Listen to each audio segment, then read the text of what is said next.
Jónína Þórdís, Ármann mættar í bónusdeildina. Hvernig tilfinningin svona þegar það eru bara nokkri dagar í fyrsta leik? Tilfinningin bara mjög góð. Við erum spenntar búin að bíða lengi eftir að geta spila í þessari deild, þannig að tilfinningin bara góð. Það þokkalegu munur á fyrstu deildunum, bæði karla og kvenna, svona stökkið upp. Hvað sérðu að Ármann þurfa að bæta sig á komandi tímabili svona frá því hvernig endaði síðasta hópurinn?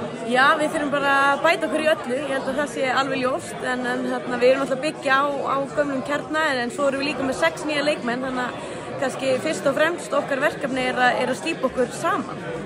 Kannski stóra spurningin varðandi Ármann, og eru bæði karla og kvennalið Ármanns á leiðinu upp. Hvernig verður stemmingin í Laugardalnum? Ertu ekki spennt fyrir því að sjá hvernig það verður í Östuðli? Jú, það geggjuð stemning og maður finnur einhvern veginn að það er rosalega mikil meðbyr í hverfinu og allir spenntir að mæta í höllina. Þetta er svona fyrsta skipti í mörg ár sem maður finnur einhvern veginn bara fólk að sýna áhuga bara úr öllum áttum, sko, sem er bara geggjað, þannig að ég held að þetta verði geggjað tímabil. Ykkur er spáð neðsta sætinu og beinustu ferð aftur niður. Það er öllum nýliðum spáð beint aftur niður, bæði karla og kvenna. Af hverju heldur þú ekki sem spáð niður?